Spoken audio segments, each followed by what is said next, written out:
Okay, hello. All right. So those of you joining class, welcome.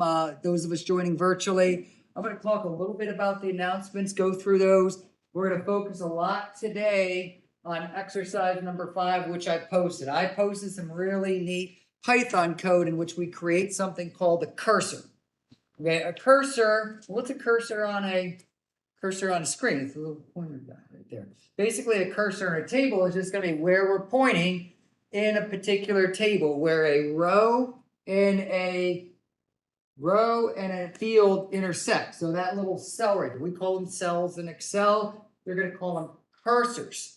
And so I wrote a nice little tool. We're going to run it. It's going to be kind of neat. And then we're going to edit it for exercise for number 5, where you're going to create a null value checker, which, what do you think it's going to check for all the values of nulls?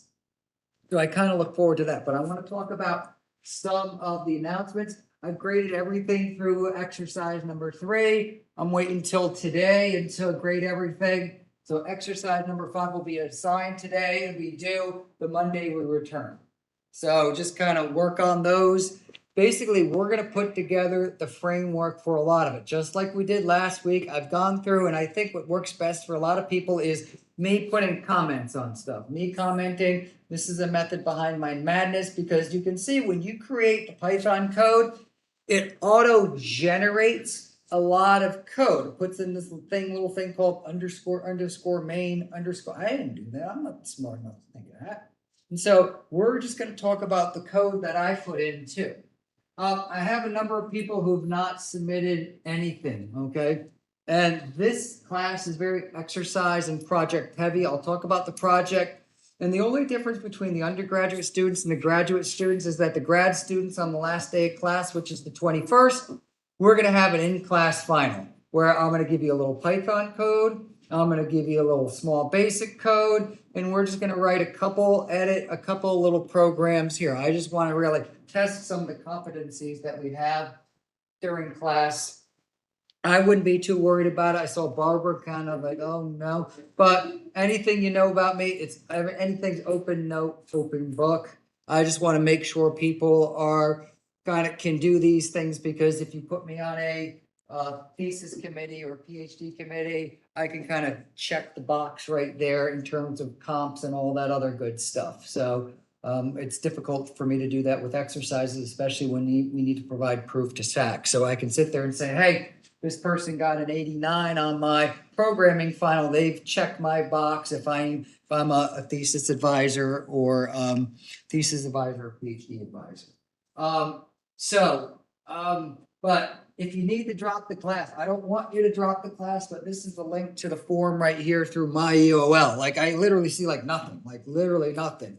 And typically my policy with grading is that if it's sitting in my grade book by the time I grade it, it's not going to be late, and that's the onus on me, because it's not fair to make you turn in stuff today and then me not grade it for 2 weeks. It's not fair. And so probably sometime tomorrow I'll be grading stuff, and if I see it there, it probably won't be marked late. If it's turned in after that, then it's going to be marked late with half credit and all those other things there. But this class is very exercise credit heavy. So missing work is going to have a negative impact. No work is going to have an impact. So be careful for those.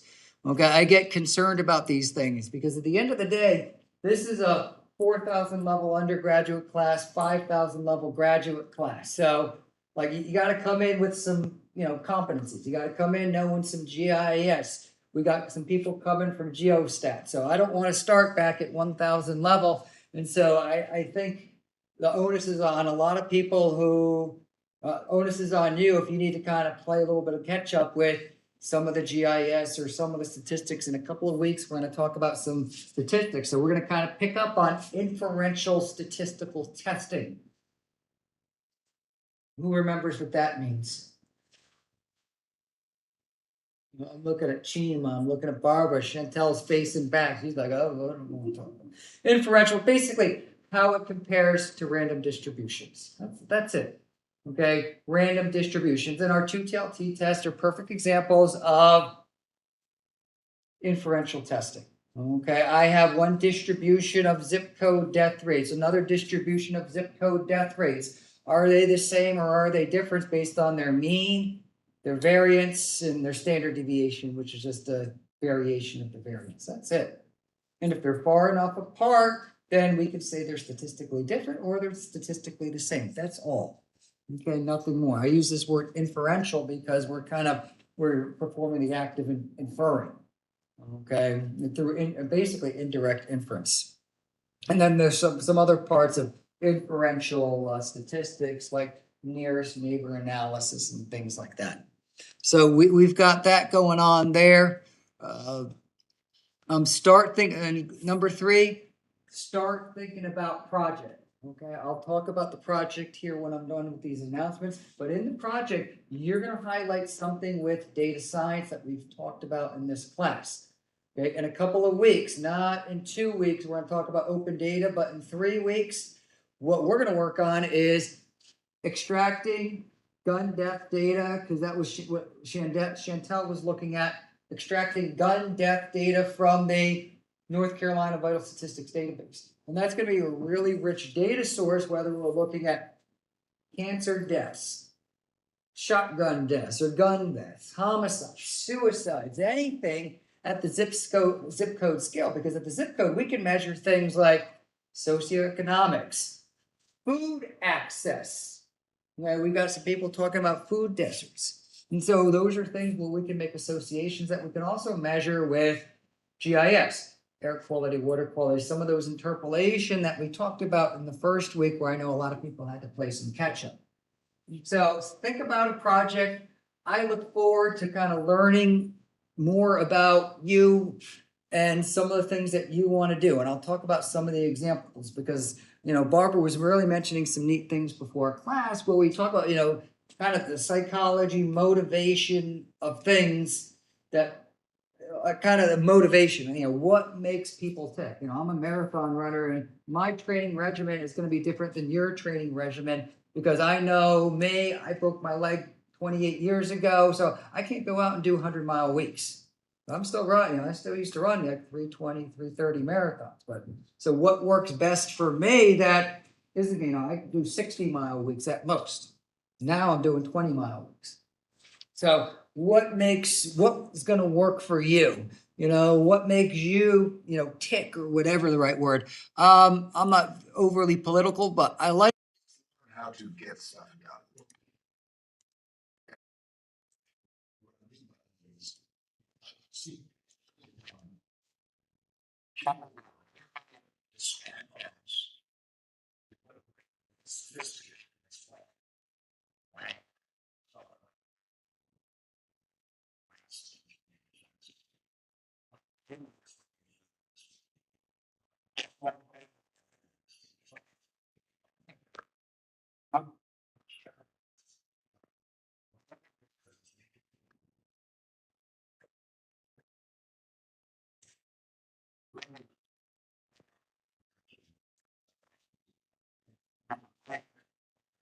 Well, you don't always need to be so impatient asking for the plan sound.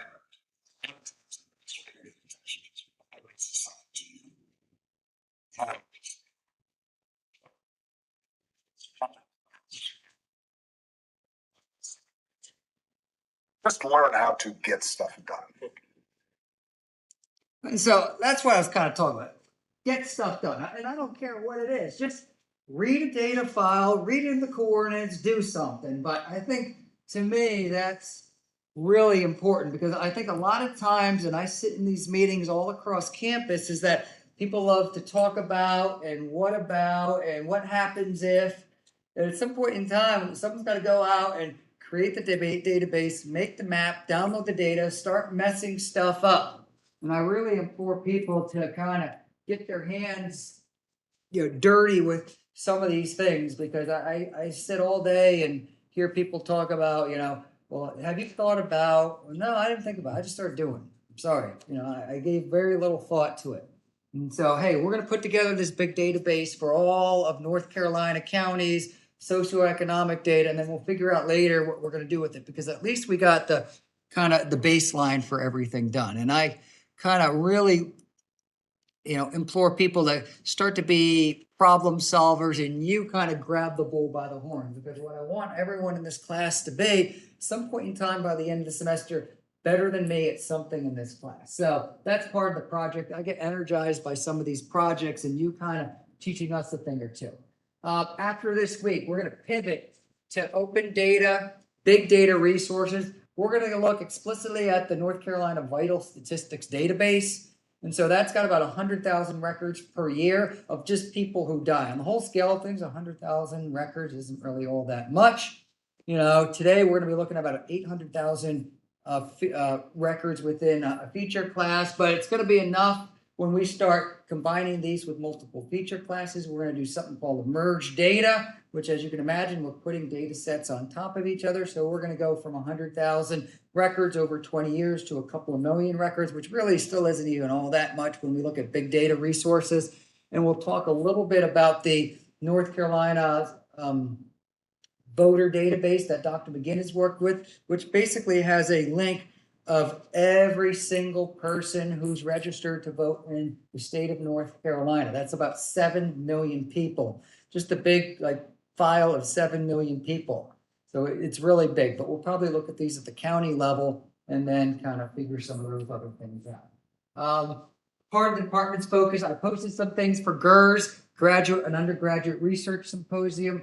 Also the North Carolina Geography Symposium. I've rented out a room over at the new Student Center March the 22nd. So we would love people to attend, love people to present. So GERS is the Graduate and Undergraduate Research Symposium hosted by the entire campus.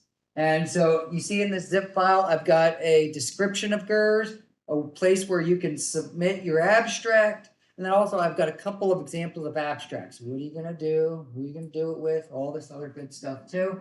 And then I've got the North Carolina Geographical Society. It's been at UNCG before. We hosted it here last year in this building, and then I found some money so that we can host it over at the new Student Center, and then we'll have lunch, nice box lunch and everything. And so I encourage everyone to register for it, send me your receipt, and I'll kind of look to reimburse everyone for the $20. And so, but that's some low-hanging fruit so that we can present. And at the end of the day, a lot of times I implore all my students receiving funding from me to do it because, well, that's what makes me look good. When at NASA and NSF and all these people say, what'd you do? I help facilitate student research by students presenting posters at these very low pressure forums. You go to GERS, which is going to be held in this, you're going to have people coming around and you're going to be looking at some of the things that other people on campus do. It's very low pressure. North Carolina Geographical Society, their entire focus, they don't want to hear what Tim Mulrooney has to say. They want to hear what our students are doing out there because they're going to be the future workers, researchers, professionals, everyone out there doing some neat things. And then finally, I'm going to be headed out of town end of the day Wednesday. My wife's grandmother passed away this weekend, and then I had a pre-planned trip to New Jersey before that, so I'm doing a lot of driving this weekend. But she passed, unfortunately, and her funeral is going to be Saturday. And I'm going to have a limited availability during kind of the weekend and then probably through spring break, because when I get back, my wife will probably want to go to the beach, or I'll maybe tell her if she wants to go to the beach. So, but I'll have limited availability. So if you have any pressing matters with the exercises, abstracts, whatever, make sure we can kind of connect in the next day or two, even when we're starting to work on this exercise number 5, because I hope to do a good part of exercise 5 done kind of today, at least get an idea as to, what we're going to do, how we're going to go about doing it. You get some neat ideas for this. So we're going to work explicitly on Python. Then we'll talk a little bit about R. I just want to mention the word R because I hear it so much. And my dad loves R. It's open source. So we'll talk about statistical programming language.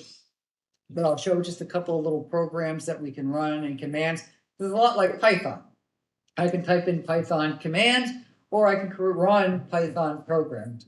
R is going to work the same way. And the module, the console that they've created has been a lot more robust for data input, output, things like that. It's not as intuitive as Excel, but it's getting there.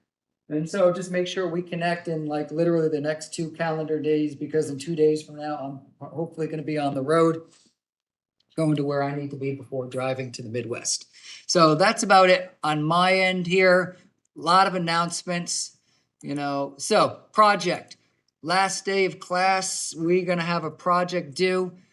Major focus on this class is skill development, resume development, problem solving. This whole class, especially with the programming, is like, how do you go about solving problems? I think, really get to the root core of how do you solve problems? It kind of pretty deep questions, Me, I always like doing hands-on. You saw what we did last week. I like doing print statements. A lot of times, if we write 10 lines of code, what are the chances those 10 lines of code are going to run perfectly?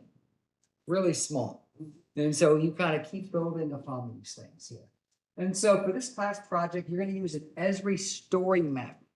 Okay. Esri story maps are basically interactive web pages in which you're going to create an online resume and post an online lesson for something related to this class. Something related. So you're going to record yourself. Now, these days, PowerPoint, you can just go and click record, and Python will listen to you. Python. I'm already getting ready for Python. Okay. PowerPoint will record you speaking, and save it as an MP4 and all these other things. I use something called Camtasia. So I like Camtasia to edit movies, but there's Movie Maker that's also out there. There's some freeware. So you're going to create I think it was a 10 to 12 minute lesson. And it could be on anything right here. And so one of the things I want to focus on a lot is professional development.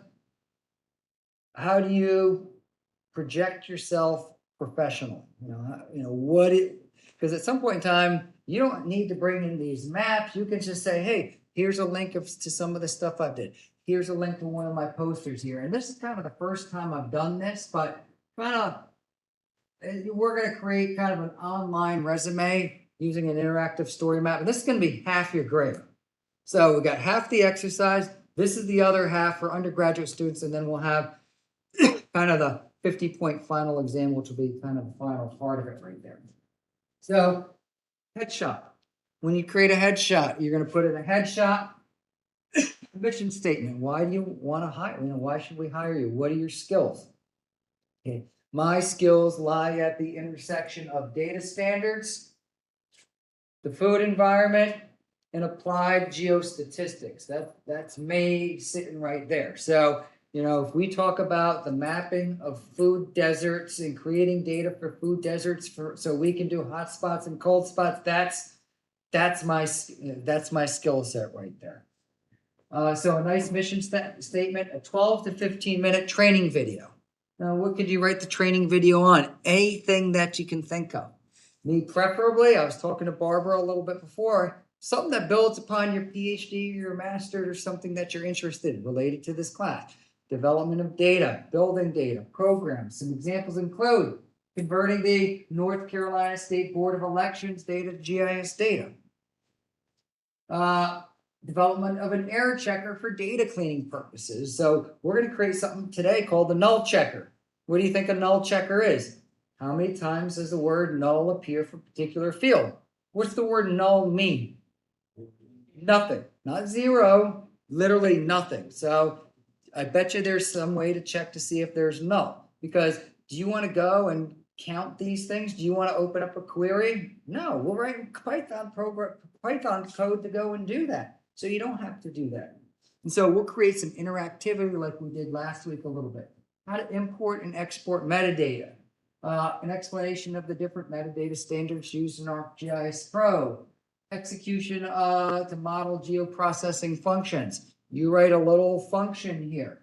Extracting data on gun deaths from the vital statistics database.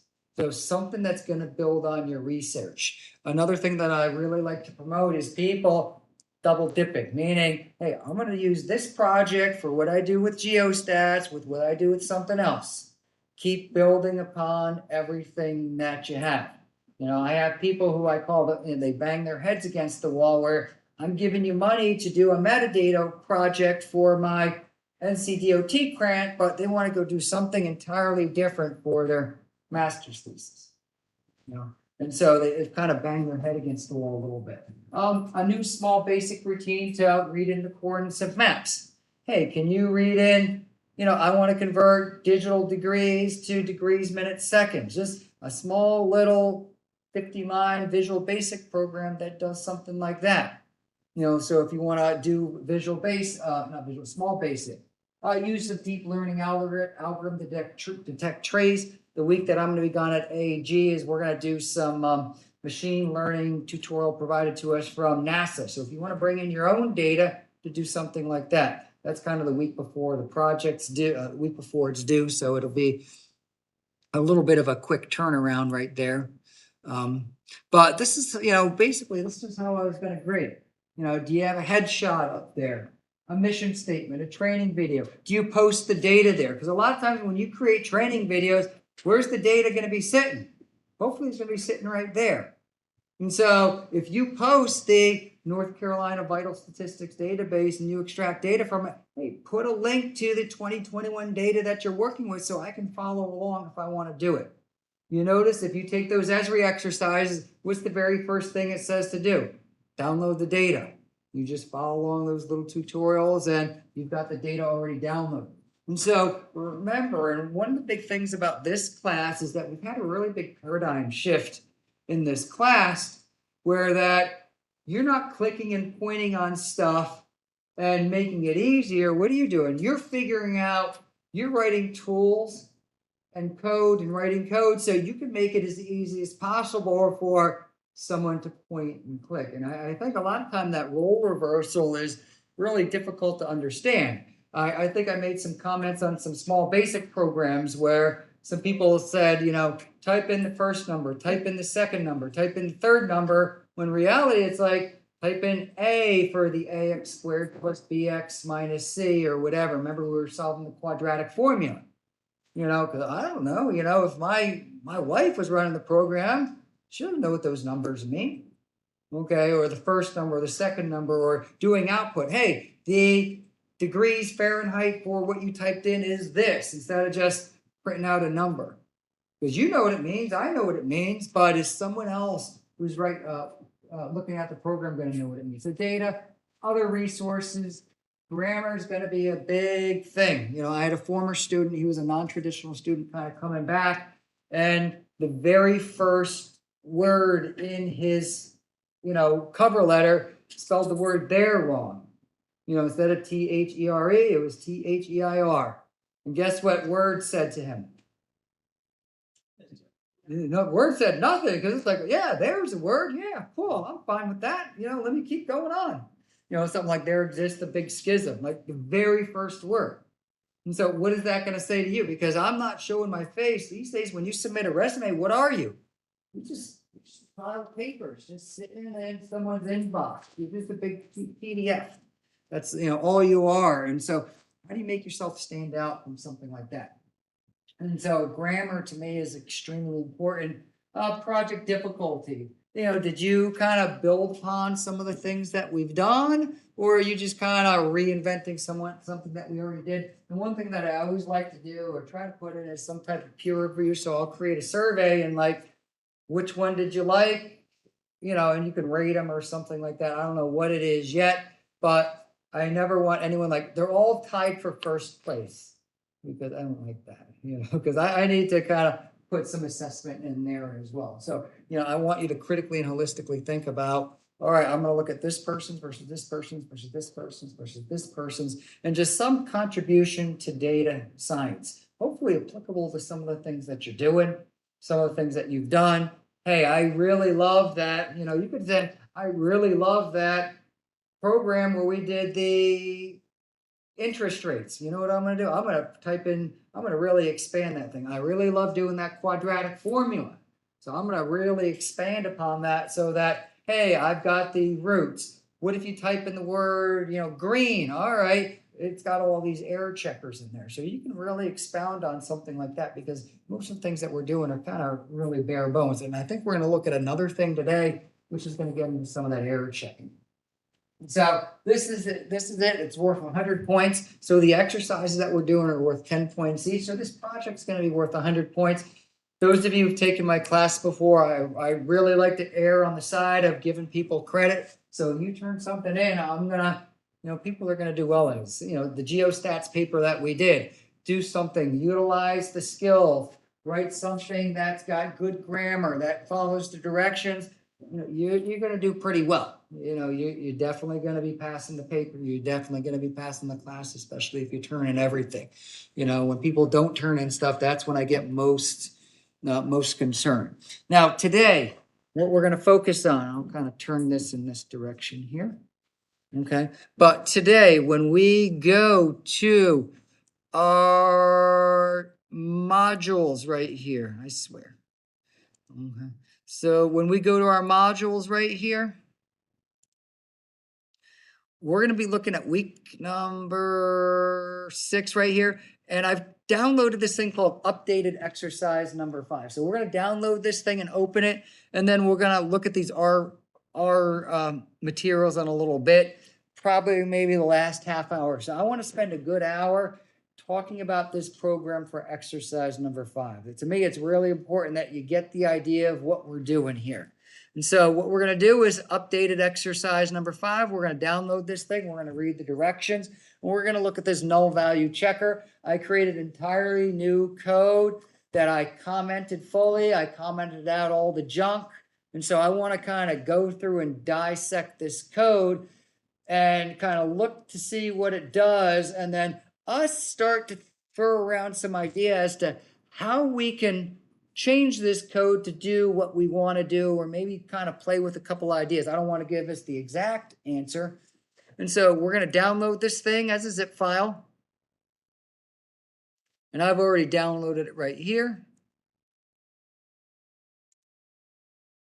Oops.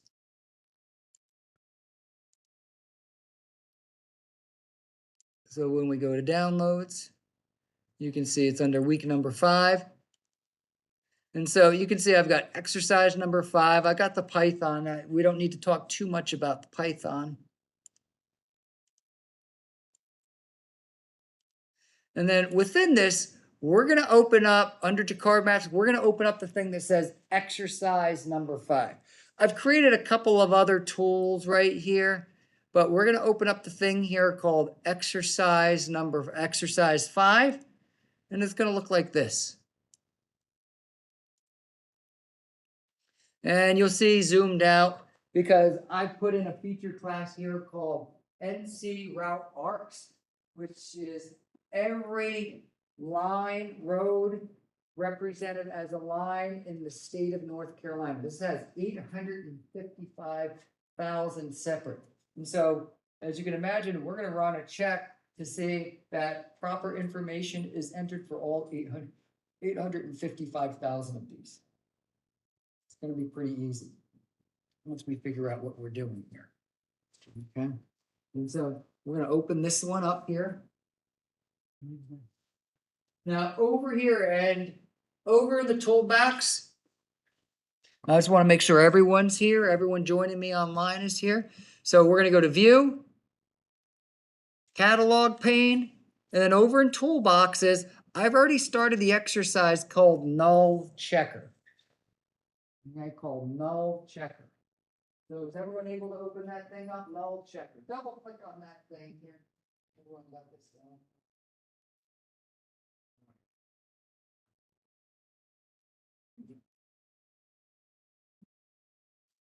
Open it up, open it up. Got this thing going, Michael? We need ArcGIS code installs on this thing. Is that?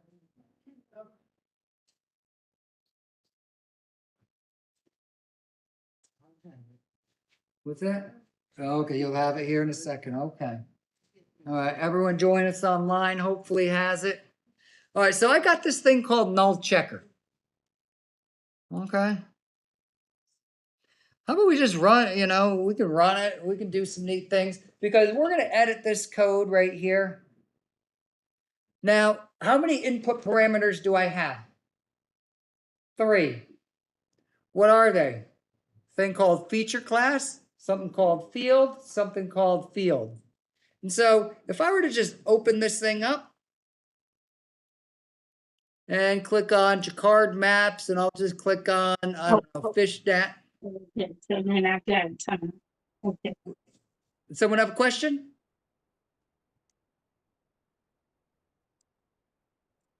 Okay. So I got something called Guilford FishNet, and I got something called field, and then look at all the different fields that I can drop down. Where did these fields magically come from? The dependency. Okay, dependency. Those of you who ever buy a house have something called a contingency. What's that mean? Plan, kinda. It's a really unfun thing, meaning that someone will buy your house only if they sell their house. So you got to wait around for someone to sell their house before they sell their house to you. I dealt with that like a year and a half ago, and never do contingencies unless just don't. Okay, especially in this job, especially in this housing market. So never deal with contingency, even if they offer $15,000 more, because it's going to cost you that much. Okay. But all kidding aside, meaning we have these things they're called dependencies, meaning, all right, whatever feature class that you clicked on, what we're going to look at here is just highlight all the fields within it. I'm just going to highlight all the fields here. So I can highlight like shape length, shape area, or whatever I want. Okay. Shape length, shape area, all these other things. And I can run it. If I really wanted to, I'll run this little tool. Because I kind of impressed myself with this tool. And then let's see what I did. Open the details. Because remember, I wrote it to the geoprocessor. So I wrote the word test. And I just said the field for field shape length in record 1 is this. For 2, for 3. What did I just do? What did I just do here, Chima?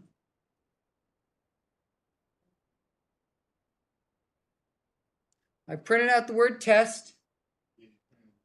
Okay. And then I just said I went to record 1. Now, what's a record in GIS? Yeah, they're the roads. And so all I did was just, I picked out. Yeah, all I did was a loop, and I picked out the particular value and then just printed it out. Now, you notice here, these are not visible. So if I really wanted to, I'll highlight these here, called like class 4 base, class 4 random. I'll run these. And look what I have here. So I said the field for record number 1 is developed. The field for record number 1 is developed. And then I went to the next one. Developed wetland, developed grassland, developed wetland, wetland grassland, wetland deciduous forest. And so you can see all I did was just go through and print out the different fields. Exactly. And then at the very end, I just said, hey, count is equal to 100. Okay. Does that make sense? The count is equal to 100. I can see there's 100 records here. Counted 100 records there. So what we're going to do is look at the code and then figure out how we can do a null value checker here. We're going to look at this real kind of simple code here, because we're going to have to change it a little bit when we run the null value checker. With the null value checker, how many fields are we checking for values and nulls? Just 1. And so we'll look at this code and then we'll look at the exercise here in a second. And so I'm going to go back here to this null checker. I'm going to right mouse click and I'm going to click on edit. And hopefully the right version is going to pop up.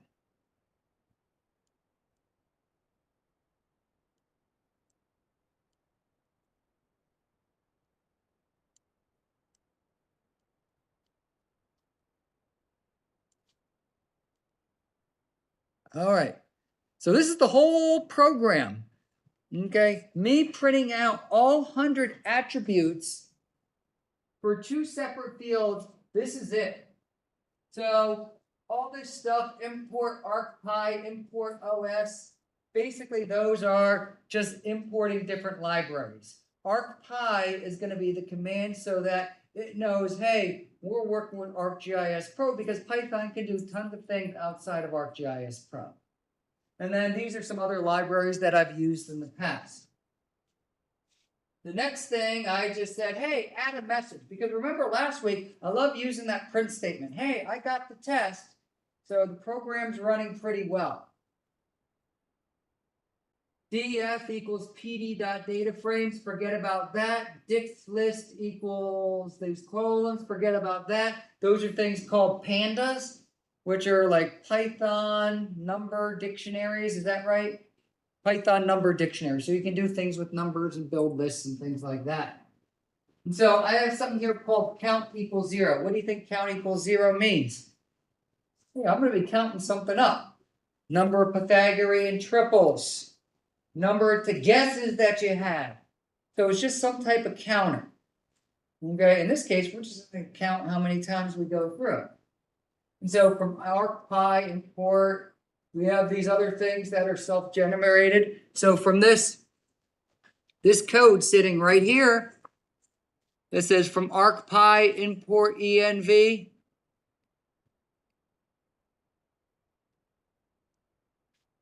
All this stuff right here is auto-generated by ArcGIS Pro. So when I click the word edit, this stuff has been clicked. This stuff has already been there. The next thing I want to do is what?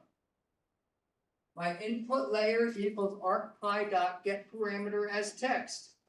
Field 1 equals ArcPy.getParameter as text 1.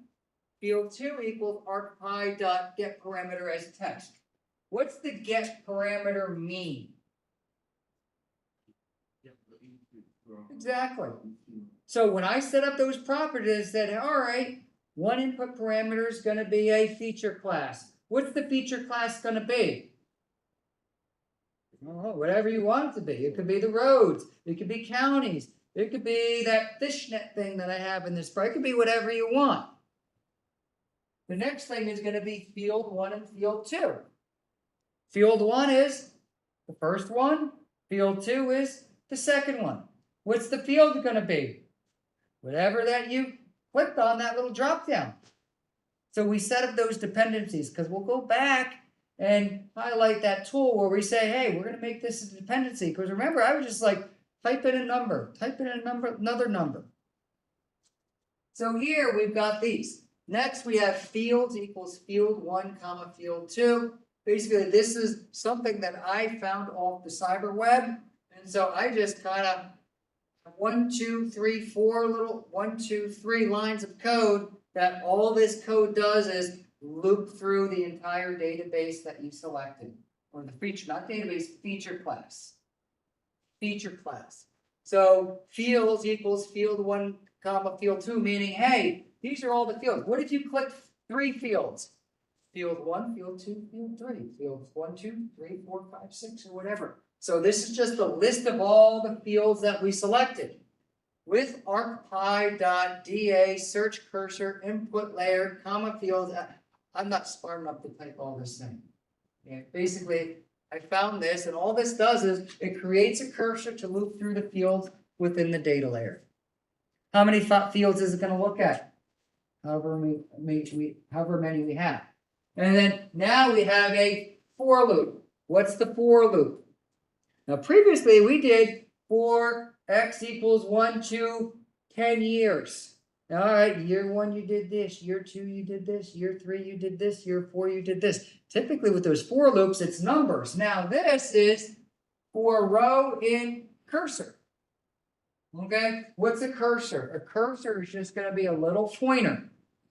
Okay, that's pointing to a particular cell. And so all we're going to do is for row and cursor, we're going to start at this row, go to the next row, go to the next row, and then go to the next row. And it says, hey, while I'm at it, row 0 of this, basically for the row, which is going to be subset 1 is the first variable and the second variable. So the only kind of creative things that I did right here, now what is the str row 0 mean? What does the str function mean? Convert it to a string.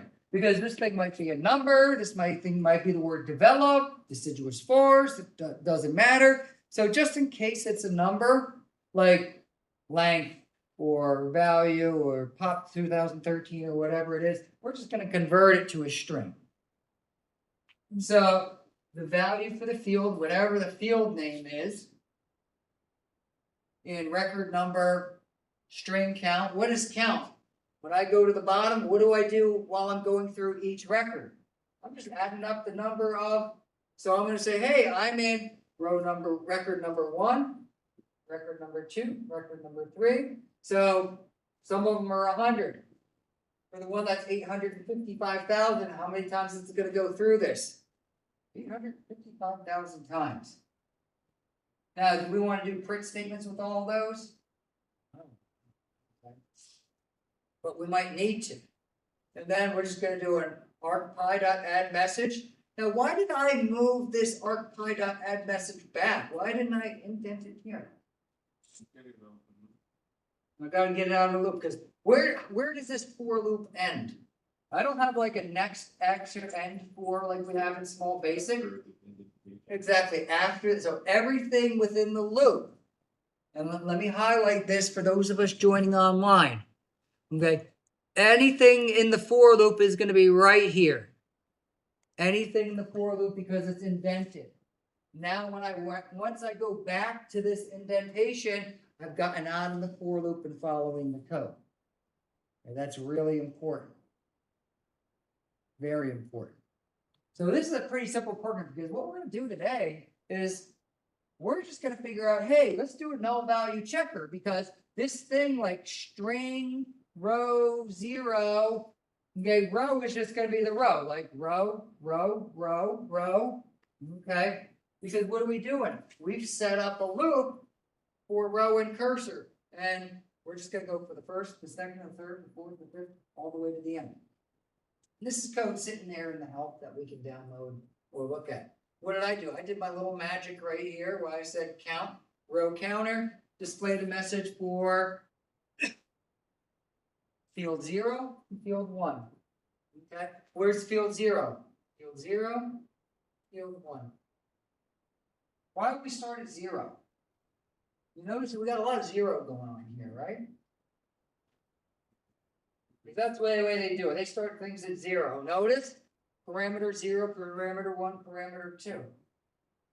And so this thing called search cursor, it's got 2 input parameters. It's got a input layer, which is what we typed in here or what you selected, and then it's got fields. It could be 1 field, it could be 2 fields, it could be 50 fields, it could be whatever. And so when we do a null value checker, do we need 2 fields or just 1 field? We'll kind of look at that here in a second, because we'll write it together. Okay, we won't do the whole thing. Maybe we'll do most of it. You know I'll do the whole thing, you do. No, but I do want people to really update their output and all those other things as well. Okay. Now, the other things we're going to look at here, when I go to my null checker, how do I specify what the input parameters are going to be? Because Chima was talking about dependencies. Did you see anything with dependency in that code? Exactly. We go to our properties. So we got our properties. So we got parameters here. I got execution. I got validation. I got parameters. Now, when I look at these parameters, what do I have? Dependency. All right. So the first label is a feature class.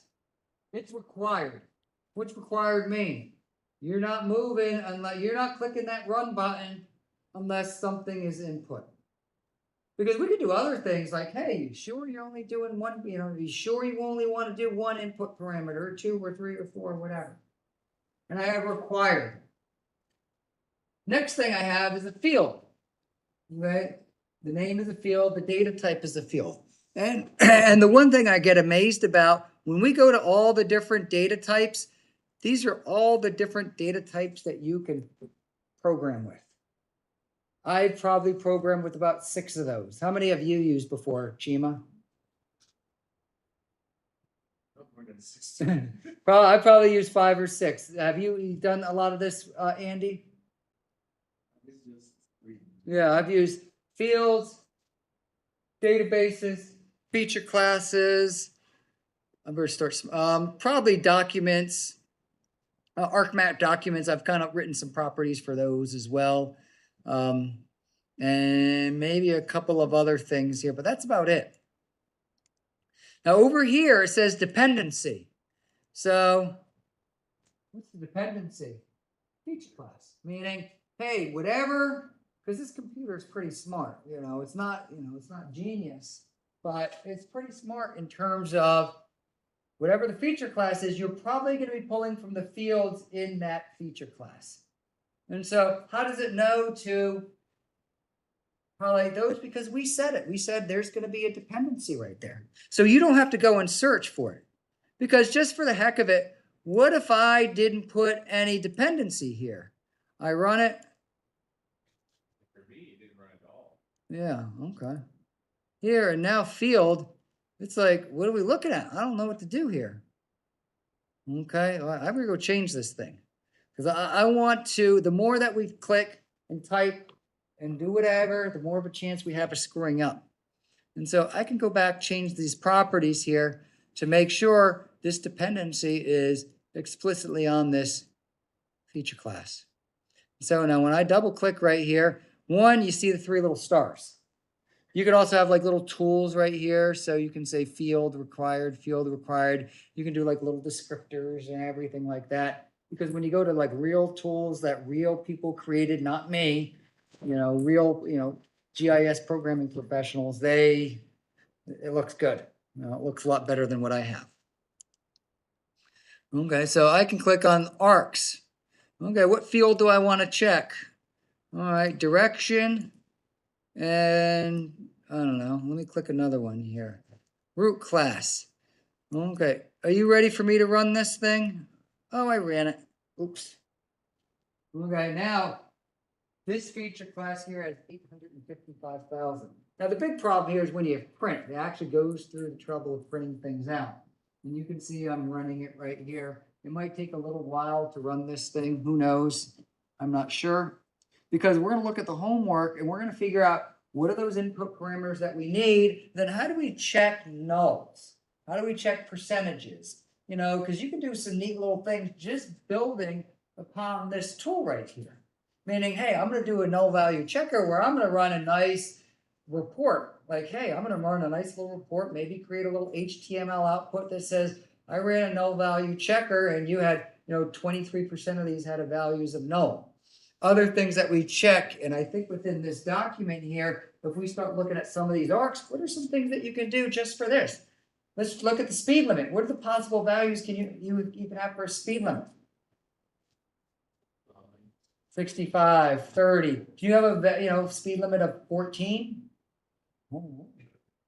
Now, if we go to the documentation, we can check because all this data is going to be really wrong. Now, how long do you think it's going to take? I don't think this is going to take a really long time to run because we're doing basically 1.6 million print statements. If we were just running it without, it'd probably take maybe a minute or so to run. And our hope is to kind of do this as well. So I'll give it another, minute or two here, just so you can see what we're printing out here, because we'll start opening up exercise 5 and then see some of the things that we're going to do. Because what we've done here was we created this loop that goes through, we created this loop that basically goes through the entire feature class. So loop through feature class, okay? Loop through the feature class, and we've referenced a couple of things here. Now, when we open up the homework, let's see what the homework has for us, because we're going to just go and edit this code, and you're going to create your own null value checker. And if you really want to for your project, you're just going to build upon this if you want, or check on some of the possible values that we have. Now, if I were to right mouse click on NC Arcs, this is some data that I've worked with before. my computer is really mad at me here. But you can see, this is downloaded from the NC ARCS database. It's downloaded from the NC DOT. And basically, these are ARCs, which are different than road segments, because these are where we have like a material change in properties among them. And so when we look at the ARCs, we can see there's about 873,000 of these individual ARCs. Now, we can check to see if there's null by going up to map, select by attributes. Let's see if this thing is equal to null, but I'd rather write a nice little tool to go through and do this. I think it might be even cool to like, hey, let me get a list of all the fields and go and find all the null values for all the fields within a database. Let's see who wants to do that. I should probably go straight back. Messing that whatsoever. That's okay. Okay. No, that's more than okay. And so we can get a list of all the fields within this database. That might be something you need to do, but we can get a list of all the fields easily, right? And so that code there, instead of just saying fields equals field 1 comma field 2, just write some sort of command that says fields equals list of all the fields in the feature class. Now we need to read the Python code to do that, but there's going to be a way to do that. And that's where you kind of develop or build something from there. Now these are ARCs. So we have division. There are NCDOT divisions. There's maintenance county codes. So basically these are people who are in charge of it. This is where it's located. This is the route class. So this is basically like a domain table that says, what's the route class? Is it a US route? Is it an interstate? Is it a local route? Route number 321, inventory, direction, travel direction, length, US route name, so that we can identify it. So these are all the different routes here. Documents, okay, because a lot of times if I run this thing here, this street name better not have the value in null. That's kind of sick. Imagine we opened up our Google Maps when we were driving and it was pulling from the word street name and it said, you are now on Null Street. That'd be kind of silly.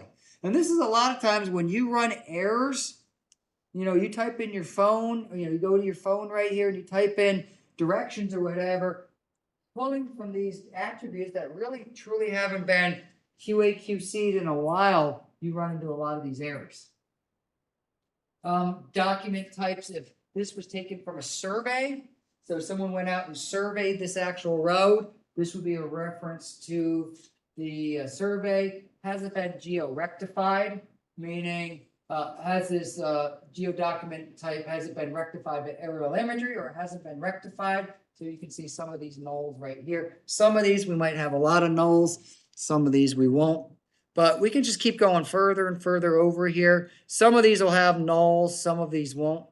Route class, Route 4 class, Route 5 class. So a lot of times these roads might be superimposed on top of each other. So when you drive between, like Mebane or Hillsborough and Greensboro, is it Route 40 or is it Route 85? I'm gonna make that trip tonight. Which one is it? 40, 85. Which one is it? 40? Greensboro? Yeah, we drive to Greensboro. And it's at 40, they go to the split. They come together and then they split apart. Where is it, 40 or 85? I think 85 degrees. Yeah, but it's also 40. They're both the same. They're both. It's both. And so a lot of times for Route 5, well, Route 1 is going to be 40, the other one's going to be 85. Because if I were to do a query on Route 40 and it wasn't continuous, you'd say, hey, this road, there's a big gap right here. So what do we call it? What do we call it? And so those are going to be places where they coincide. Route qualifier, route ID. We definitely don't want any of these things here. Mile markers, end features. We just got tons and tons of things right here. I always thought there was like a speed limit here. This one might not have the speed limit here. Well, maybe not. And you notice it's still running right here, so we're going to click stop.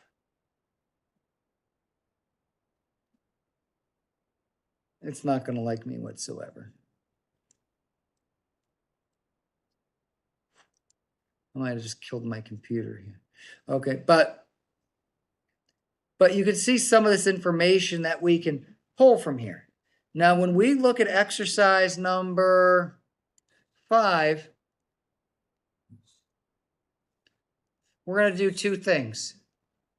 First thing we're going to do is we're going to do Python scripting for geoprocessing workflows. And the next thing that we're going to do is we're going to do something called the null calculator. Okay. So when we look at these, fields such as travel direction, street name should have a value attached to those. If they don't, you're in trouble there. Okay, right, right. You know, especially if your phone app is pulling from that particular field.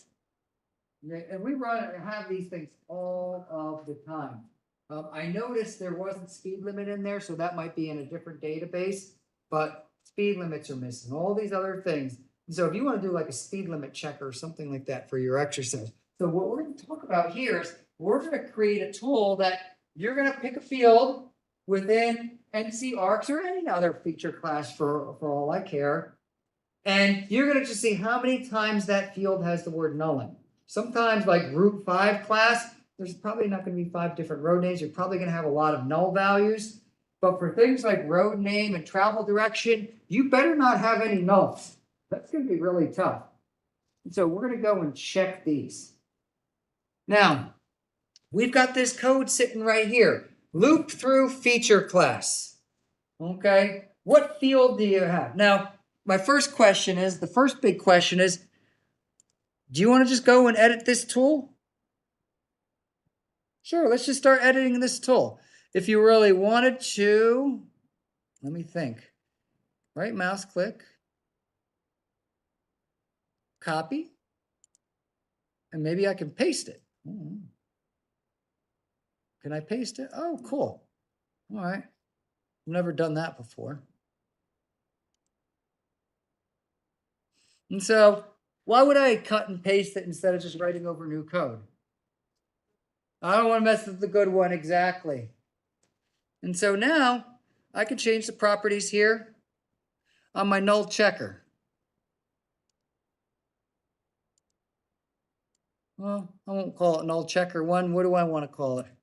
My computer's having a really difficult time. Why did that thing all of a sudden go red? There's already something. It's saying, hey, we got something that already exists. So I'm just going to call it null checker. Okay, this is classroom exercise or whatever you want. I'll just call it null checker 1. I'll go to the parameters. How many parameters does this exercise specify? What are the parameters? 1 field, 1 feature class, exactly. Okay, so what do I do with the last field? Get rid of it. Highlight this field, delete. Validation, all that other good stuff, and then we'll click OK.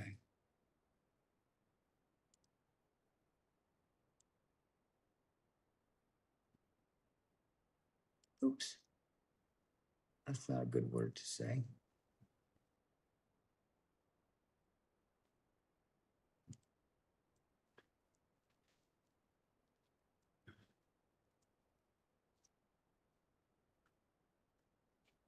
Oh.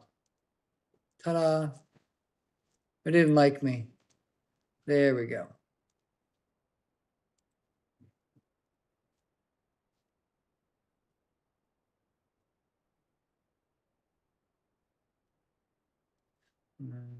Just for the heck of it. Here we go. And I need a label for that thing. All right. Oops. Needs a label. In class.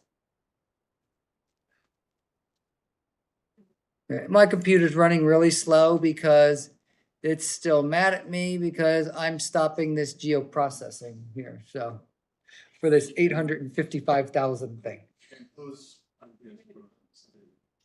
I know. Chima said I could close it and start it again, but I don't want to because All right, I'm gonna click save and close it and open it again. All right. I'm gonna open it again. I don't want to work with all 871,000 of these, so anyone have any ideas so I can just work with a subset of these? Who's got some ideas? I don't want to work with this whole database. Work like just with the one field. One field on the right track there. Okay, and those of you joining us online, my computer is really mad at me. So we're just gonna X out of this thing, and I'm gonna start it again. You have to specify in the code how it's not to run through the database.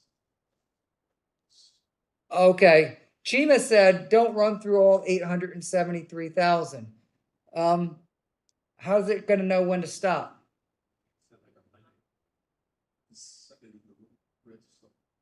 Now, the one big question about that is when we ran that for loop,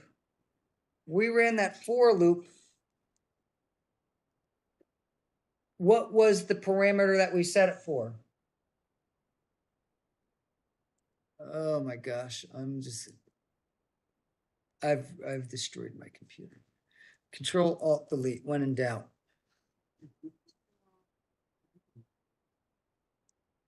Hopefully I'm not gonna lose you all. I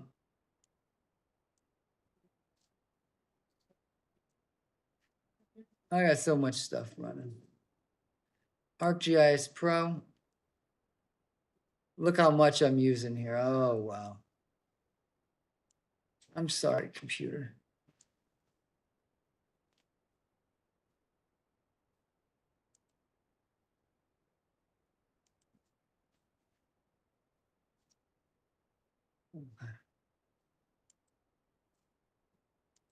All right, we're back. So Chima had a good question where a good answer where he said, limit it to the first 50,000 or something like that. How can I count 50,000 in that loop? What did that loop specify? If you do it like this 0 to 50,000 and 50,000 to 100,000. We apply the slash cursor. Yeah, it's cursor. What's the cursor do? So find The little finder, the little pointer that's basically going down. That's all it's doing is just going down. Going down what? Every row, all 506. I was thinking of another easier idea, but who knows? We could do maybe some sort of if statement or while statement, but then we would have to loop the while statement within the for statement. What I was thinking of, hey, let me just pick everything in a certain county and then export that out and use that as my working data. How's that sound? Okay, good. All right, so what I'm gonna do, and I can run this for everything, but I'm just gonna do a select by attributes. I'm gonna just find everything in Durham County and then just export that, work from there. Okay, so I'm gonna select by attributes. I wanna look for my road arcs. Let's get rid of this thing. Now, and I'm just gonna be location county code is equal to Durham. What do you think is gonna be highlighted here? Everything in Durham. And I still have a nice sample size right here. I like this data set here. How do I make it its own feature class? Yeah, exactly. Right mouse click. Data. Export features. Didn't we do this programmatically previously? When we ran queries in the first week, we ran an export and save feature class as. So this should be easy to do here. So what are we going to call this thing? Let's call it Durham routes. Good. Exactly. So we're just going to export these Durham routes, forget about everything else. Then we can run it for then we can run it for the big data set, just like we did before. So now we're only running 17,000. here, here. I'd rather work with 17,000 routes instead of 873,000. All right, so let me go back to my tool here because I went and did some bad things to my computer. So I'm gonna go to View, Catalog Pane, Toolboxes, and I've got my null checker right here. If I double click on it, I've got my feature class and my field. Okay, cool. All right, now let's start looking at code here. What are we gonna do? Right mouse click, edit. What are some things that we need to do differently? Okay, and let's hear someone besides Chima. Chima could probably teach most of this class. So first thing, what do we need to do? We got an extra field. What is this field called? Field 2. Is there going to be a get parameter as text? And those of you joining us online, we have this get parameter as text. What did we do in the properties? We got rid of that thing. How do I get rid of it? I just comment it out for now. So I'm going to put a little pound sign. So the pound sign needs a comment. Next, field equals field 1 comma field 2. Do we need that? Nope. So what do I'll do here? Field 1, fields equals just field 1 for all I can, field 1. Because when you do a null value check for everything, all you're going to do is fields equals what? All the fields in the database. And I bet you there's some Python command out there that'll let you pull the name of every field from the database. Is there, Chima? I've never used it before. I've never had a need for it. Me, I'm very particular. Like, I want this field, I want this field, I want this field, I want this field. But I've never had a need to pick out all 82 fields sitting here. So field equals fields, or fields equals, give me a list of everything. Next, with arcpy.da, search cursor, input layer, comma fields. How many fields are going to be there? Just one. For row in cursor, okay, we don't need to change that. The value for field blank in record number blank is row 0. What about this second command? Do we need that? No.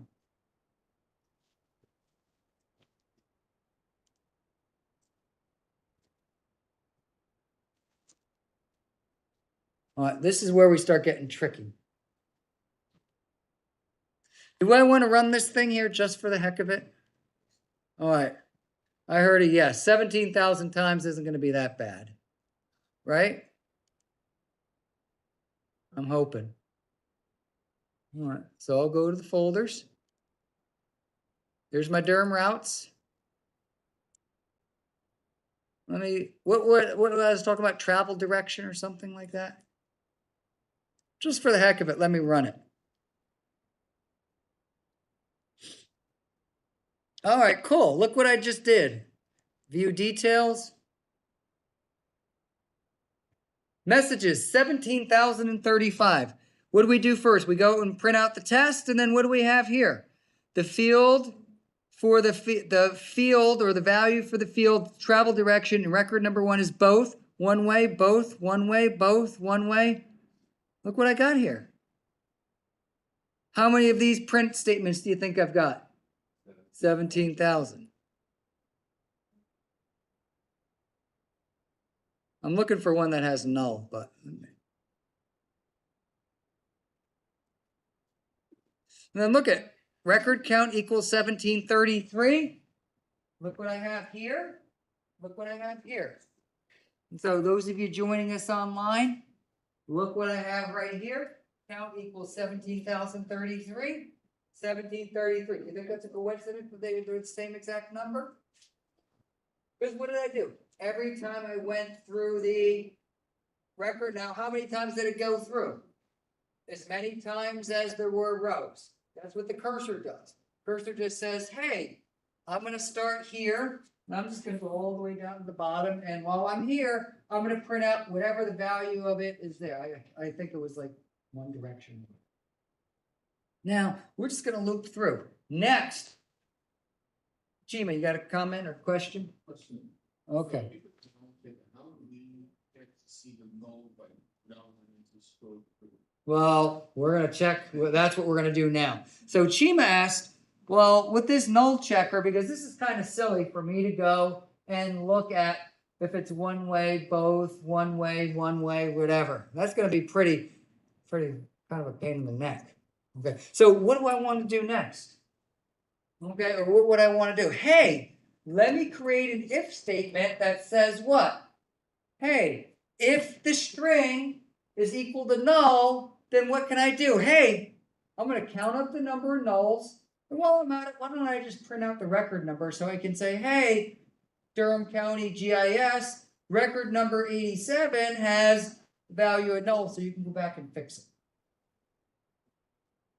Now I got to figure out how to do that if statement. Because I'm the same as you, like, all right, I'm so used to using the if statement, the small basic, or I've been working, doing some if statements in Excel.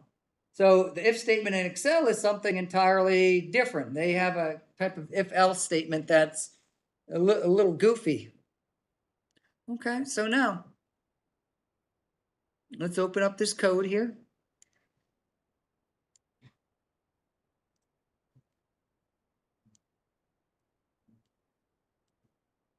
All right, so what do we want to do? Let's comment this thing out first, right? Because I don't want to print out 17,000 statements. So what am I going to say? If. Now, what is the value, the actual value at that particular cell? What's the actual value? The row 0. Yep, row 0 right here. Row, field 0. Row, field 1. Row, field 2. Row, field 3. Row, all the fields. Okay. Is there a comment? Is there something that says is null? While I'm here.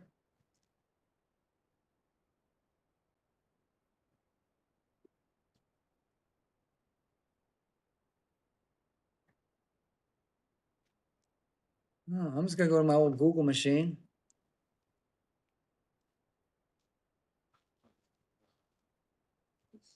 Yeah, I know. I was kind of thinking of that.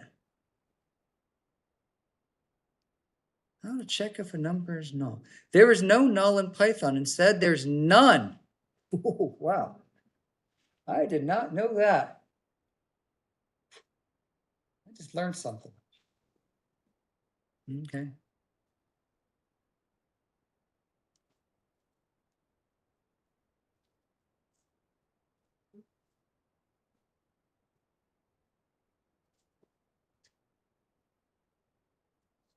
All right, let's try something here. If str, actually, we don't even need that.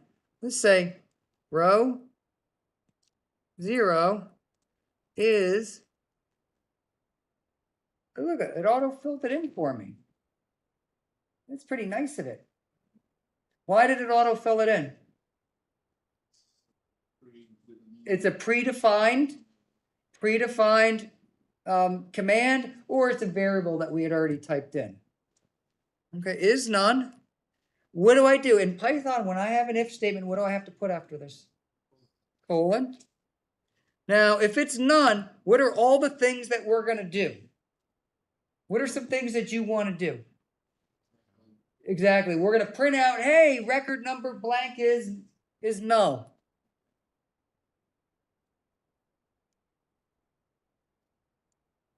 So first thing we're going to do is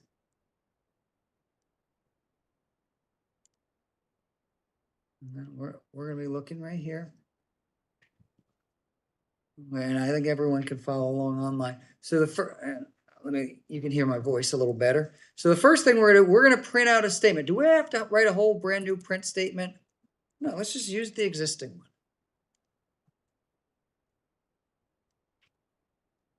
And just for the heck of it, let's get rid of all this stuff here for now. ArcPy,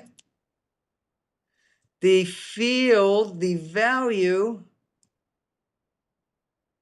How do we write this? Okay.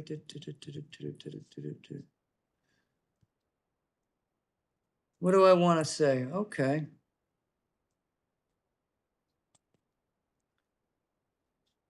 The value in record number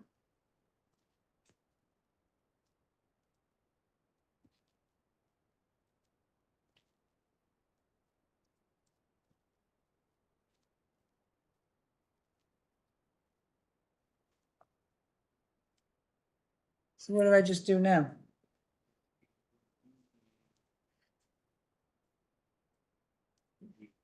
Yeah.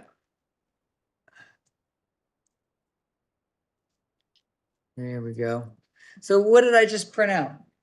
If that particular cell that we're at, based on the attribute that you all selected, is none, not null, is none, we're just going to print out, hey, in record number 23, 8,000, 17,000, it's got a record of 0. Now, some of the things that I used to do in Python was I would write it all to a text file. So we can write all these things to a text file, like an error log or something like that. But we're just going to do this arcpy.print. And that's why I have that. That's why up at the top, I do import OS, which is operating system. So I can read and write to software agnostic programs like CSV files and text files that can open up in anything. All right, next. What else does someone besides Chima want to do? How many there are, exactly. Let's have a variable. And up at the top here, we'll have count 0. And then we'll have something like num null equals 0. So what command are we going to put right here? Exactly. Num. And now look, num null plus equals 1. Now, when I'm finished with the program, what do I want to do? Count equals. What else do you want to do? I want to print out the number of nulls that I found. So here. So I'll say total count. I'll say like total records.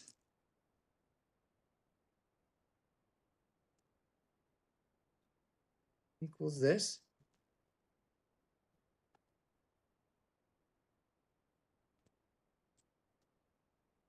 Instead of str count, what is it going to be? Str num no. Now we'll go back and revisit this a little bit here. Let me just see if it runs, because I've been writing too much for me to, because I'm a little scared that this thing isn't going to run. Okay, well, let's try this again. All right, wow. Pretty slick. Look at that. Look what you just did. Chima's clapping, by the way, so you know. I'm surprised it actually ran. Now, what are some other things we can do? We can go and calculate the percentage of nulls. How many percentage of nulls? Now, who wants to go to see if record number 8230 is null, 80, 85, 95, 90? We can check just for the heck of it. Okay. And in theory, they're not records. These are going to be object IDs, which serve as the link between, serve as a link between the attribute table and the feature on the map. And so I just call them kind of record numbers right here, but we can give them any other name here. But let's just go, for the heck of it, let's go down to 8230. And what was the field name that I specified? Travel direction. Just for the heck of it. Let's just see if it's right.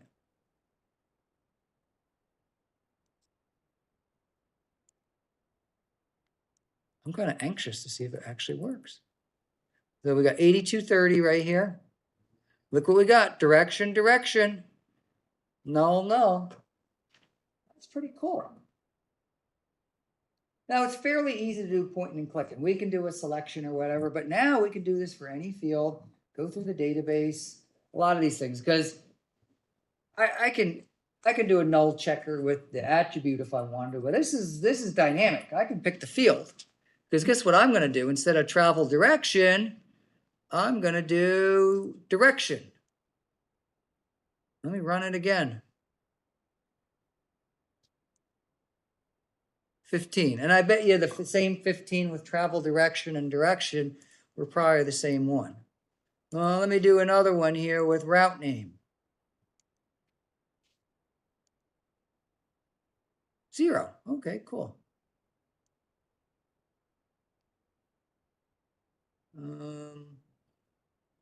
What does the exercise say here? Travel direction, street name. Okay, let's see if street name. STR. I swear I know what I'm doing here. Street name. Oh, look at this. 107 of them don't have a street name. Can you calculate the percentage of those? Sure, 100 times this money. Do you want to print out the percentage of them that are incorrect? Sure, why not? So how do we feel about this? You think we can finish up the exercise? Maybe changing the output, the input a little bit? Do we have to change the input? Probably not. You know, a lot of times, you know, we could put the field, like select the field, select the feature class, all these other things. Some neat things that you can do when you do create tools is that you can have these dialog boxes right here under these properties. You can say category, filter, symbology, environment, default. There's probably a way here so that you can change that that tool right there when you click on it, but yes, Chima. Yeah, I was thinking of the possible ways we could also like improve on the tool. Yes. If this were to be something Yeah. more complex. What if we could make it more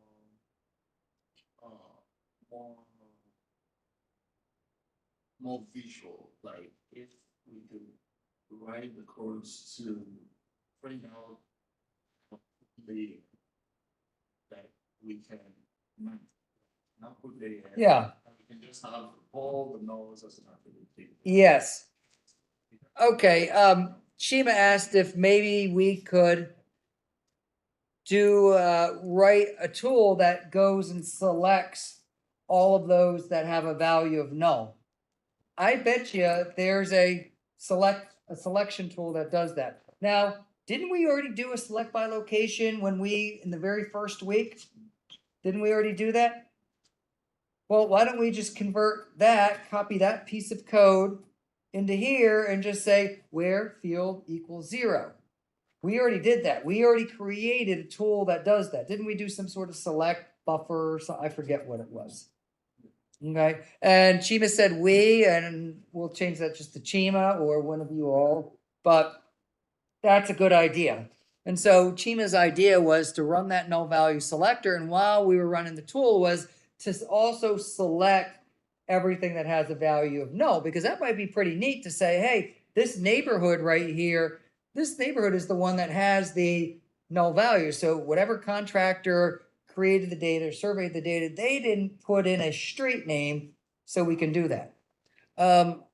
One of the things that we could probably do is I go to map, insert, analysis, model builder. I'll create a nice little model builder right here. And I'll go to analysis, and probably know what I'll do is I'll go to favorites, project, tools, and I'm going to type in something like select by location. And this is it, right?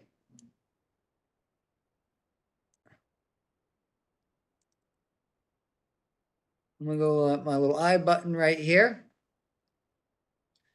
And look what I got right there. So ArcPy.management, select layer. What's the input layer? Oh, this won't be by location. This will be by attributes. I'm sorry. But we've already got something right there. Let me go back here. Select by. Select layer by attribute.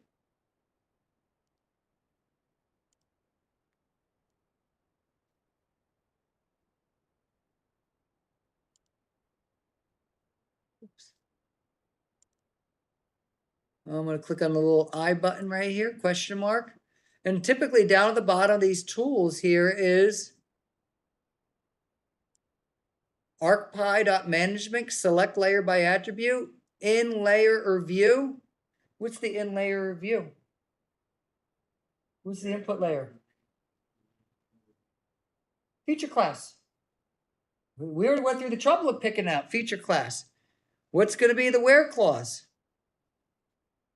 Where field equals null or is none or however that thing is going to look in SQL. Are we going to do a new selection, add to selection, remove some from selection? We're going to do a new selection.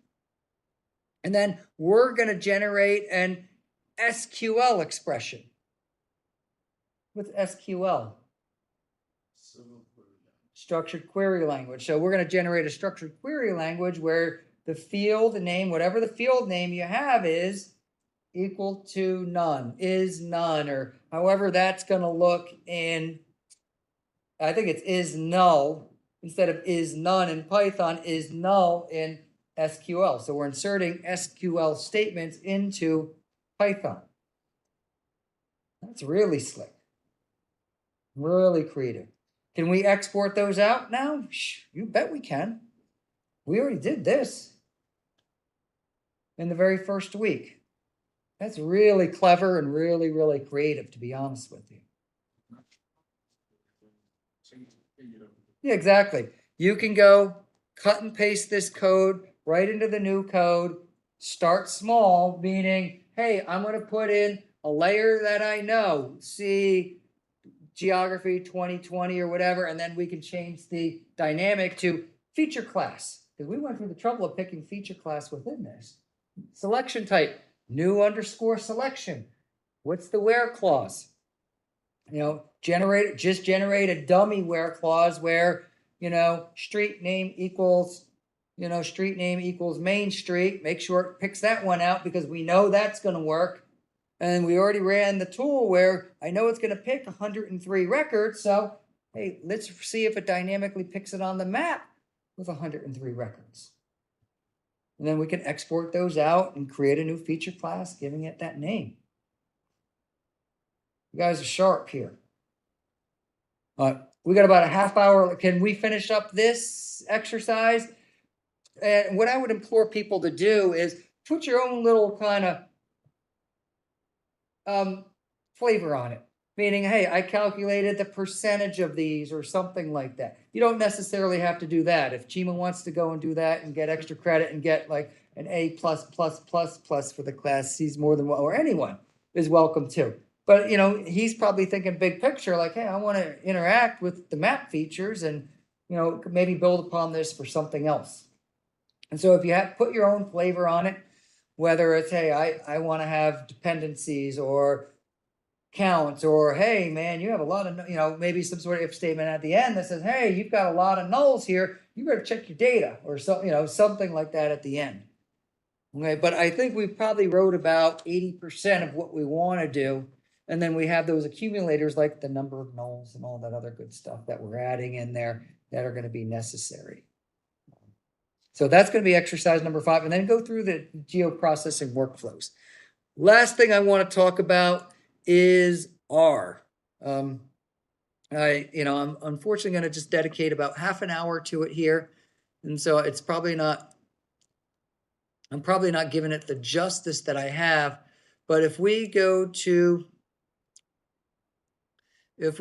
our week 5 right here, I'm just gonna show a couple of programs, shuffle a couple of commands. My dad has tried to get me into R for a while, and I'm just like my statistics. I can do it in Excel. I can do it in ArcGIS Pro. I don't need to learn anything new. You know, that's kind of that's where I am, and that's how old I am. I don't need to learn anything new. You know, if there's something within R that I want to learn, I'll go and learn it. And I've done a little bit of filtering from Dr. McGinn's big databases. Because when we start bringing in 7 million records into ArcGIS Pro doesn't even like that. Excel hates it. Excel will cook you out after about 1 million. And so there's some things we can run some filters and other things like that in R. And so I use R as kind of a go-to tool when I want to do stuff. So what I've posted here is some R materials here. I'll kind of highlight a couple things. Does everyone have R installed on the computer? You do? Okay. Does anyone have it? Is it installed actually on these laptops here? Because I told IT to, but Oh, never mind. just type in the word R, like literally R. And you have something here called R Studio. Does that come up? Doesn't come up for anyone?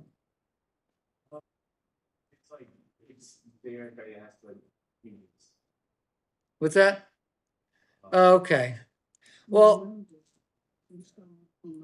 it is installed? No, I thought it was. Oh, okay. I just had Art Studio, but it says to go to get it installed. Okay. All right.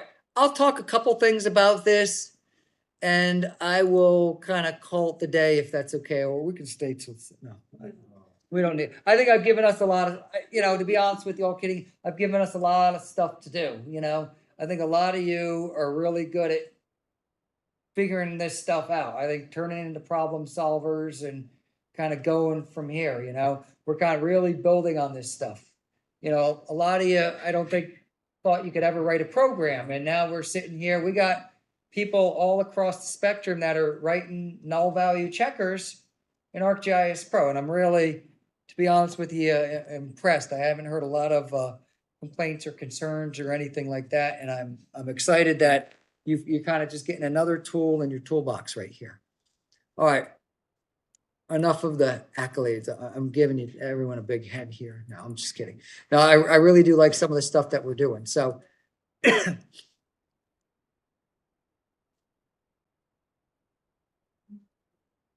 So I will highlight, let me just go through a couple of things with R. If we go back to the modules, I've posted like an hour R tutorial. I've posted some lecture material on R. The R programming project, an introduction to R.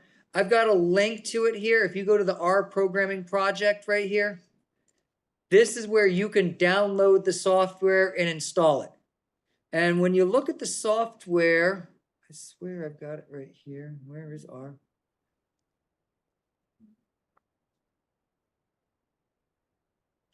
But when you download the software, this is an introduction to R right here. This is called what we call R Studio. Remind me later. So basically, this is what R looks like. Here, down at the bottom left, this is just like your Python. Remember you were typing a little Python instructions like x equals 3. Print x times 2. This is what we have for R. So R is not only a programming environment right here. You can see up at the top we have things called data frames. I've got different variables. I've got some shape files because R can integrate with shape files as well. In the bottom here, I've got plots and charts, and I'm going to kind of just highlight one of these things real quickly. But I can type something like x equals 2. And basically, x equals 2. It doesn't really like this word x equals 2, but I think I can do print x. And it's like, I don't know what that means. And so x. Oops. Well, I'm just going to go right here and open it up. So. All right, that's fine.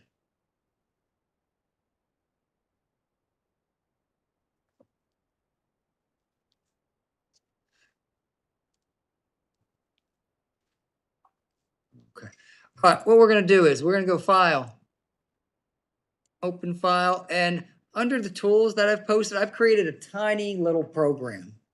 Really tiny little program. Show you a couple of things that I've done. Just like Small Basic, just like Python, just like R. To me, I usually have kind of like a feeling out period of about an hour where you're like, "All right, how does all this stuff work together?" Small Basic, I'm kind of good at now. Python, I'm kind of good at now that I got this working here. R, I probably need like another couple hours, even though I've kind of gone through and done all these things. Not because I have this new installation, but anything that ends in R are different programs that we have right here. And I created this program the other day called Test.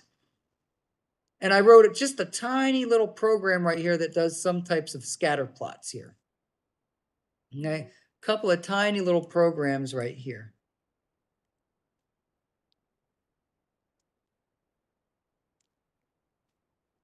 Okay, because these days I have this thing called equal to sign, but here it uses the little arrow.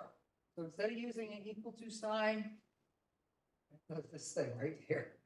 Okay, and so I could type in little commands. So I can do Y.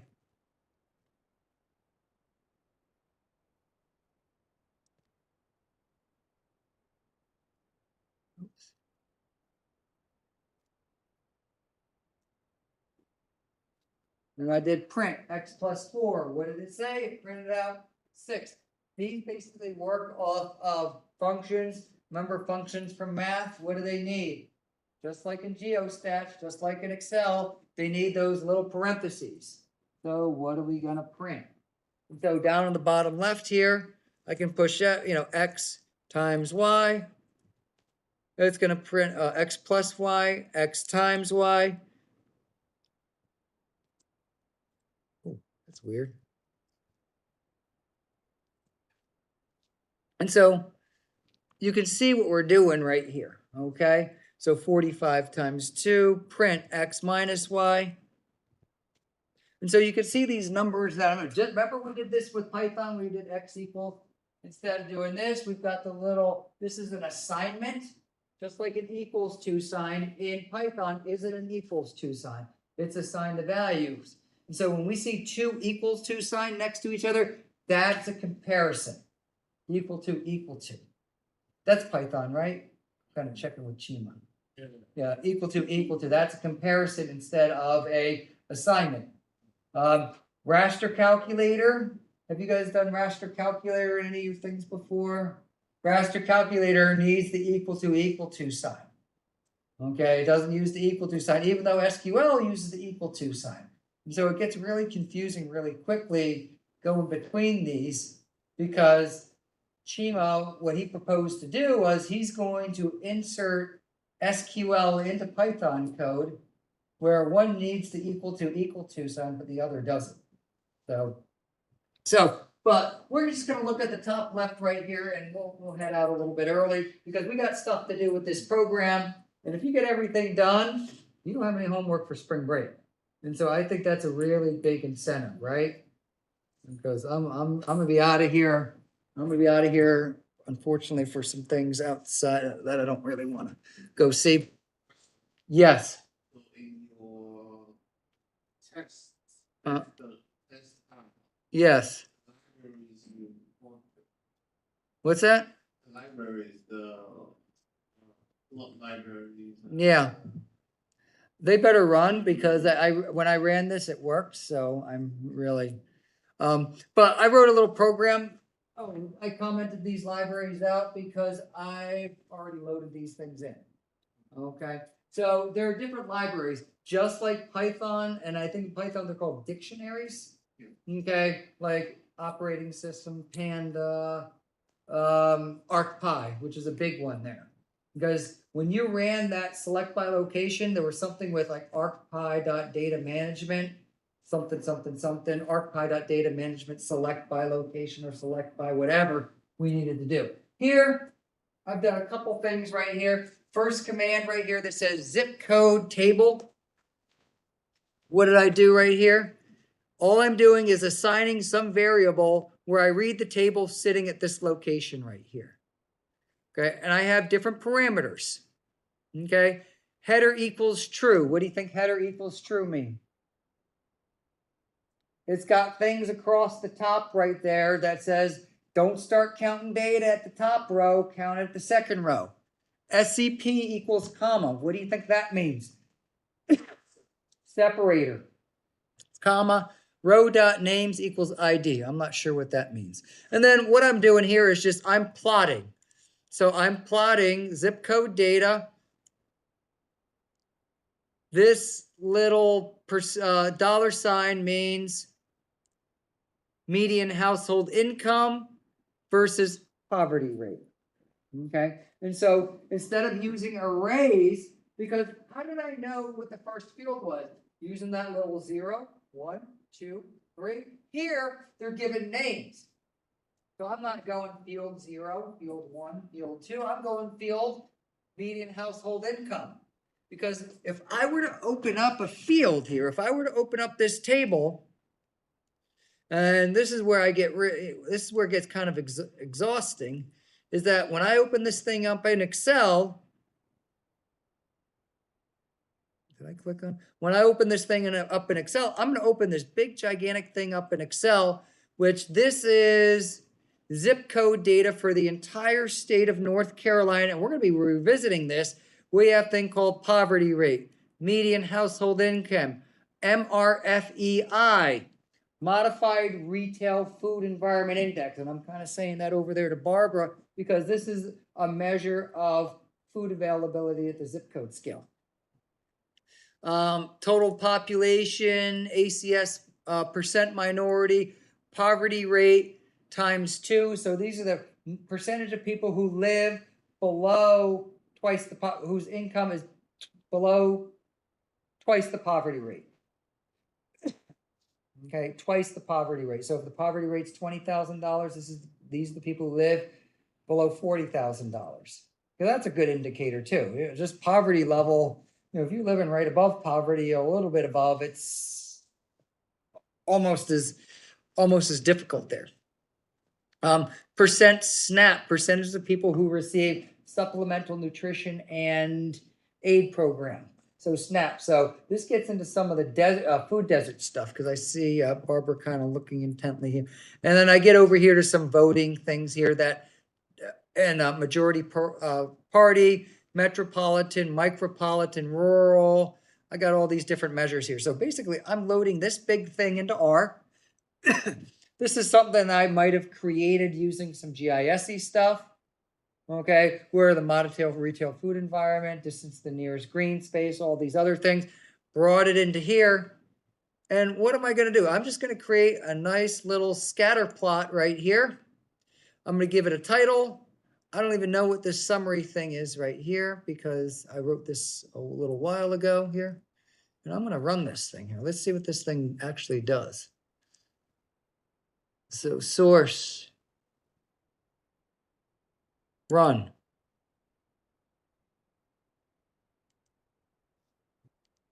Where is it? Where is it here? No, plots.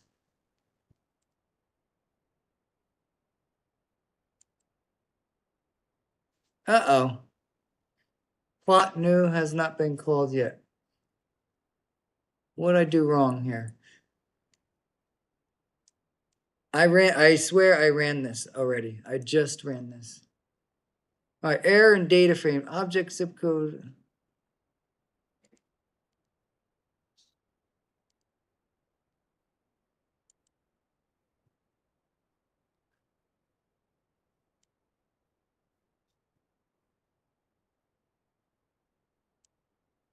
Okay, what's the problem? Wow. I can't find my stuff. I just did this. I swear I did. I'm gonna waste our time for about 5 more minutes and then we're gonna dismiss for today.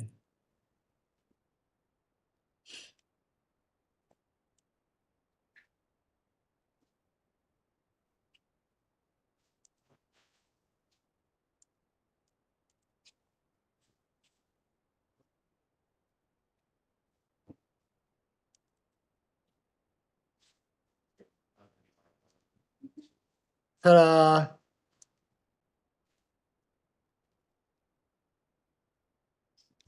There we go.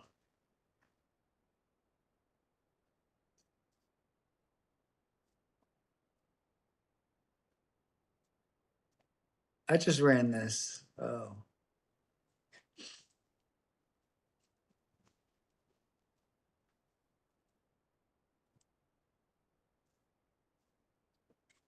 All right. Let's do something tricky here. Here, Control C, Control V. Error and data wrong.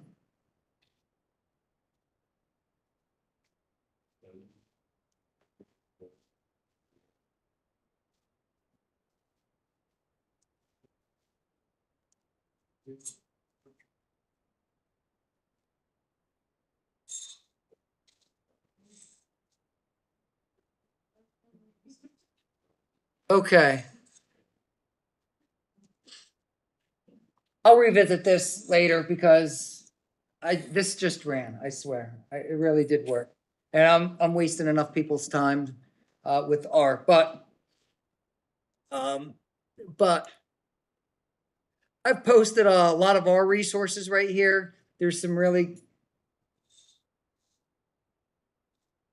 I've posted a lot of our resources right down here. So our programming resources, and I've written some really neat stuff with R here, but I've posted some good R programming resources. This is a downloadable executable. R Studio Basics, R for Beginners, Data Prep 101, R Studio 101, Spatial Analysis with R. And so there's been a couple of R ArcGIS Pro bridges. I haven't seen the value of those, to be honest with you, because most of the stuff that I can do I just do it in ArcGIS Pro because ArcGIS Pro is robust enough to run all the stuff that I want to do. But we can pull in and pull out of these things. I've got some downloadables here, so take advantage of some of these here. If you want to go and kind of learn R, we had someone a long time, about 10 years ago. He was like our expert right here. Obviously, I'm not, but I swear this thing was working. I made this neat little scatter plot and it had labels and it really did work for me. It probably needs, my software needs to be updated. I probably got pushed and updated, or I'm not utilizing a library that I should have that got renamed or something like that. And so without any further ado, how about we end class now? And our charge for next week our charge for this week will be exercise number 5. So do the Esri tutorial and finish up that null value checker. Now it's kind of funny. Is it really a null value checker or is it a none value checker? It's kind of a none value checker because that's what none is, you know what I mean? I don't know why they call it none. You know, maybe someone can explain that to me in their thing. Maybe they just want to sound different. Yeah, maybe it sound different. Python's a little different, you know, a little bit different. So all of you online, have a great weekend. I'll see you in 2 weeks from today. Have a safe, happy spring break and hopefully uneventful. And that should be about it. And if there's anything pressing that you need from me, make sure you hit me up before about Wednesday at 2 before I hit the road to God knows where. All right, so see y'all later. I need to be connected to answer. Okay. Later. Yes. Oh, wait, let Do you want me me- answer. Yeah, Yes. sorry. Do you want me to just send you my abstract tonight, or abstract Yes. tonight, or do you just want me to go ahead and submit it? Just submit it. All right, no worries, I got it. Just submit it. I trust you, so Yeah, we got it. Okay. you guys. All right, thank you. Yep. Yeah. And then I last, I mean, last class.